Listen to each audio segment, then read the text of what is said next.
Aula de pontuação para concursos. Antes de entrar nas regras, é importante lembrar que pontuar não tem nada a ver com respiração ou pausa na leitura. Pontuar é organizar a estrutura sintática e o sentido do texto. Primeira parte, a ordem direta e o fundamento da pontuação. Toda frase em português segue uma ordem natural de organização. Essa ordem é chamada de ordem direta e normalmente segue o padrão sujeito, verbo, complemento e adjuntos. Por exemplo, eu comprei uma bicicleta. Outro exemplo, Maria foi trabalhar de táxi. Ou ainda, nós gostamos de comer em rodízios. Essa ordem é fluida e natural. Se invertermos os termos ou inserirmos palavras entre eles, precisamos usar pontuação para que o sentido continue claro. Por isso, a primeira regra essencial é: na ordem direta, não se usa vírgula para separar sujeito, verbo e complemento. Vamos ver alguns erros comuns. João saiu ontem. Errado porque separa sujeito e verbo. Ricardo comprou uma empresa. Errado porque separa verbo e objeto. Felipe é professor. Errado porque separa verbo e predicativo. Quando há termos intercalados, eles devem ser isolados com vírgulas, travessões ou parênteses. Por exemplo, Pedro, sem pensar muito, comprou um carro que mais parecia uma nave de corrida. A pontuação aqui serve para mostrar o que está intercalado e o que faz parte da estrutura principal. Segunda parte, os princípios da pontuação. Para entender bem esse assunto, precisamos pensar em princípios e não em regras fixas. A língua portuguesa não é uma ciência exata, e há divergência entre gramáticos. Mas para fins de prova, devemos adotar a visão tradicional. Primeiro princípio: adjuntos adverbiais, ou seja, palavras que indicam tempo, lugar, modo ou causa, devem vir no final da oração. Se forem deslocados para o início ou para o meio, precisam ser POM. Segundo princípio: expressões explicativas ou de esclarecimento também devem ser separadas por pontuação. São aquelas que desenvolvem o sentido da frase, acrescentando detalhes ou observações. Terceira parte, a vírgula como marcador sintático.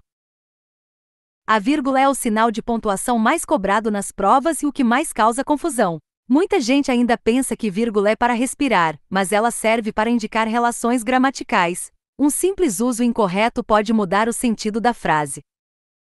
Veja os exemplos. João, o auditor multou a empresa. Aqui João é vocativo, ou seja, a pessoa a quem se fala. Mas em João, o auditor multou a empresa. O termo, o auditor, é um aposto explicativo, e João é o sujeito da ação. Outro exemplo: os servidores que fizeram greve levaram falta. Significa que apenas alguns servidores levaram falta. Mas se dissermos os servidores que fizeram greve levaram falta, significa que todos fizeram greve. Perceba como a presença ou ausência da vírgula altera completamente o sentido. Quarta parte, regras de uso da vírgula. Vamos revisar as principais situações em que a vírgula deve ser usada. Primeira regra: para separar adjuntos adverbiais deslocados. Esses termos expressam tempo, modo, lugar, condição ou causa. Quando vem no fim da frase, a vírgula é opcional. Quando aparecem antes do verbo ou no meio da oração, a vírgula é obrigatória. Veja os exemplos. Na casa da minha namorada vou jogar xadrez. Vou jogar em casa xadrez até a madrugada. Sem pensar muito, inscrevi-me no concurso. Existe também o critério de tamanho, se o adjunto adverbial for curto. Segunda regra: para separar elementos de uma enumeração. Essa é a vírgula usada para listar itens de mesma função. Por exemplo, comprei frutas, legumes, cereais e carnes magras. Ou, tenho medo de altura, da morte e da solidão. Lembre-se, se você coloca o "e" antes do último termo, significa que a lista terminou. Se usar vírgula antes do "e", sugere que há outros itens não mencionados. Terceira regra: para separar orações coordenadas. Usamos vírgula entre orações independentes como: cheguei, tomei banho, me arrumei e saí. Ela amava intensamente, mas por pouco tempo. Vou embora, pois estou cansado. Atenção especial para o uso da vírgula antes do. Se as orações têm sujeitos diferentes, a vírgula é permitida e recomendada. Por exemplo, eu trabalhava e meu filho gastava o dinheiro. Mas se o sujeito é o mesmo, a vírgula é desaconselhável. Dormi no sofá e acordei com dor. Também usamos vírgula antes do e quando ele tem sentido de oposição, como em fez dieta por anos e não emagreceu. Quarta regra, para isolar conjunções deslocadas. Conjunções como portanto, porém, todavia, logo e contudo devem vir entre vírgulas quando não estão no início da oração. Exemplo, seu lugar, portanto, não é aqui. Ou, tinha algumas qualidades, tinha, porém, muitos defeitos. Atenção, com mas a vírgula vem antes, nunca depois. Quinta regra, para isolar expressões explicativas, retificativas ou de continuidade. Palavras como, por exemplo, isto é, ou seja, afinal, ora, aliás, e bem devem ser sempre isoladas por vírgulas. Por exemplo. Sexta regra, para isolar orações adjetivas explicativas. Essas orações acrescentam uma informação extra, sem restringir o sentido. Por exemplo, o Canadá, que é um país frio, recebe muitos imigrantes. Se tirarmos as vírgulas, o sentido muda e passa a ser restritivo, como se houvesse mais de um Canadá. Portanto, use vírgula quando a oração apenas comenta o termo e não quando restringe. Sétima regra, para isolar o aposto. O aposto é uma explicação ou esclarecimento de um termo anterior. Por exemplo, Ares, o deus da guerra, inspirava os troianos. Se tirarmos a parte entre vírgulas, a frase continua correta. Ares inspirava os troianos. Isso mostra que o aposto é um termo acessório. Há também aposto especificativo, que individualiza algo e não leva vírgula, como em O Poeta Fernando Pessoa era português. Já o aposto resumitivo aparece quando um termo resume vários anteriores, como em planejamento, disciplina, estudo, tudo é importante. Oitava regra, para isolar o vocativo. O vocativo é o termo usado para chamar o interlocutor. Por exemplo, Felipe, vem aqui. Olha aqui, meu amigo, isso não se faz. Ou ainda, bom dia, Brasil. Em todos os casos, a vírgula é obrigatória. Nona regra, para indicar omissão de palavra, a elipse e a zeugma. A vírgula pode substituir um verbo ou outro termo que aparece antes na frase. Por exemplo, ela gosta de Instagram, eu de estudar. A vírgula substitui o verbo gostar. Outro exemplo, a primeira produz 39 compostos voláteis, a segunda, 21. Aqui a vírgula substitui produz. Essas vírgulas são chamadas de vírgulas vicárias. Resumo final. Em resumo, a vírgula deve ser usada para marcar deslocamentos, explicações e enumerações, mas nunca para separar sujeito e verbo, nem verbo e. Use vírgula para isolar adjuntos adverbiais longos, para separar expressões explicativas, para marcar conjunções deslocadas e para distinguir orações coordenadas ou adjetivas explicativas. Lembre-se de que a pontuação é lógica e não emocional. O uso correto da vírgula depende da função que o termo exerce na oração. Conclusão da aula. Dominar as regras de pontuação é dominar o raciocínio sintático. Grande parte das questões de concursos, principalmente em provas de tribunais e ministérios públicos, explora justamente essa relação entre vírgula, sujeito e verbo, orações coordenadas e adjetivas explicativas. Saber identificar essas relações é o que garante a pontuação correta e a interpretação adequada das questões. Em resumo, a vírgula não serve para respirar, ela serve para pensar. Parte 2. Pontuação para concursos. Agora que dominamos as regras da vírgula, vamos avançar para os outros sinais de pontuação que costumam aparecer nas provas: o ponto e vírgula, os dois pontos, as reticências, as aspas, o travessão, os parênteses e, por fim, o ponto final. Cada um deles tem uma função muito precisa e, em muitos casos, a banca cobra justamente a diferença entre eles. Ponto e vírgula. Vamos começar com o ponto e vírgula. Esse sinal é um intermediário entre o ponto final e a vírgula. Ele indica uma pausa maior que a da. Em geral, usamos o ponto e vírgula para separar orações longas ou complexas dentro de um mesmo período, quando uma simples vírgula não é suficiente para deixar a leitura clara. Por exemplo, João estudou a noite toda, mesmo assim, não conseguiu terminar o trabalho. Aqui o ponto e vírgula serve para dar uma pausa maior e marcar uma oposição entre as ideias. Outro caso comum é quando temos muitos itens em uma enumeração e queremos deixar a lista organizada. Na escola havia alunos de várias origens, do interior, da capital, de outros estados e até de fora do país. Nesse exemplo, o ponto e vírgula ajuda a separar grupos de informações que já contêm vírgulas internas. Também podemos usar o ponto e vírgula para separar orações coordenadas muito extensas, principalmente quando cada uma tem suas próprias vírgulas. Por exemplo, o ministro falou longamente sobre o tema defendendo suas propostas. O público, atento, reagia com aplausos. Sem o ponto e vírgula, a frase ficaria pesada. Resumindo, o ponto e vírgula é um recurso de clareza e de organização lógica. Ele é muito útil para dividir ideias relacionadas, mas com certa autonomia dentro do mesmo período. 2 pontos. Os 2 pontos têm a função de anunciar algo. Eles preparam o leitor para uma explicação, uma enumeração, uma citação ou uma conclusão. Vamos ver alguns exemplos práticos. Quando indicam uma explicação, ela não veio ao trabalho por um motivo, estava doente.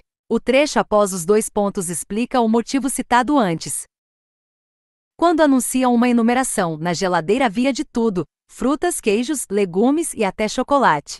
Os 2 pontos introduzem uma lista de elementos. Também podemos usá-los antes de uma citação, principalmente em textos narrativos ou argumentativos, o diretor afirmou. Em redações e provas discursivas, os 2 pontos também são usados para introduzir uma consequência. Por exemplo, estudou o ano inteiro, foi aprovado com nota máxima. O ponto principal é este: sempre que os 2 pontos aparecem, algo importante vem a seguir: uma explicação, um exemplo, uma fala, uma enumeração ou uma conclusão. Reticências. As reticências são formadas por 3 pontinhos e indicam uma interrupção, uma pausa emocional ou uma continuação implícita. São muito usadas para sugerir hesitação, dúvida, suspense ou um tom afetivo na fala. Por exemplo, eu até pensei em ligar para ele, mas... Aqui as reticências indicam que a frase ficou em aberto, como se o falante tivesse deixado o pensamento no ar. Em textos literários, as reticências são usadas para criar suspense. Ela abriu a porta lentamente e ninguém estava lá. Em diálogos podem representar uma pausa significativa, como se o personagem estivesse pensando: não sei, talvez eu volte amanhã. Por fim, em citações, as reticências também indicam que um trecho foi omitido do original. Por exemplo, a Constituição garante a todos o direito à vida, à liberdade e à propriedade.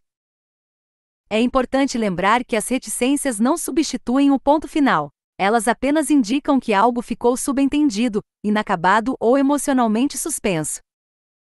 Aspas. As aspas são usadas para destacar palavras ou expressões. Elas aparecem com várias funções, e cada uma pode ser cobrada de forma diferente na prova. Primeiro uso: citação direta, quando reproduzimos exatamente o que algo. Segundo uso: ironia ou sentido figurado. Usamos aspas para mostrar que uma palavra está sendo usada de forma irônica ou com outro sentido que não o literal. Exemplo: ele é um gênio da pontualidade, ou seja, está sempre atrasado. Terceiro uso: destaque de termos estrangeiros, gírias ou palavras incomuns. Exemplo: o relatório foi feito em formato PDF. Ou, ela usava um estilo vintage. Quarto uso: para indicar títulos de obras ou nomes de textos. Exemplo: o poema Canção do Exílio é um clássico do romantismo. Por fim, em alguns textos jornalísticos, as aspas servem para destacar expressões usadas por outras pessoas, mostrando que o autor não se compromete com aquela opinião. Por exemplo, o ministro negou qualquer envolvimento no suposto escândalo. Resumindo, aspas servem para citar, ironizar, destacar ou reproduzir expressões específicas. Travessão. O travessão é um sinal versátil e muito cobrado em concursos. Ele pode substituir vírgulas, parênteses ou 2 pontos, dependendo do contexto. Seu uso principal é indicar mudança de voz, de ideia ou de foco. Primeiro uso: indicar fala em diálogo. Exemplo: você vem hoje? Talvez mais tarde. É o uso mais comum, e serve para marcar o início de uma fala direta. Segundo uso: isolar elementos intercalados na frase. Ele funciona como uma vírgula reforçada. Por exemplo, a festa que já estava animada durou até o amanhecer. Perceba que poderíamos usar vírgulas, mas o travessão dá ênfase maior à informação intermediária. Terceiro uso: substituir os 2 pontos antes de uma explicação ou enumeração. Por exemplo, só havia uma coisa em sua mente: a vingança. Aqui, o travessão tem o mesmo valor dos 2 pontos. Por fim, ele também pode marcar mudança brusca de pensamento, muito comum em textos literários ou orais. Eu ia te contar uma coisa, Adei. O segredo é entender que o travessão representa interrupção, destaque ou fala. Nas provas, a banca adora trocar travessão por vírgula e perguntar se o sentido mudou. Na maioria dos casos, não há erro gramatical, mas há diferença de ênfase. Parênteses. Os parênteses têm a função de acrescentar informações secundárias, geralmente explicações, comentários ou observações do autor. Essas informações podem ser retiradas sem alterar o sentido principal da frase.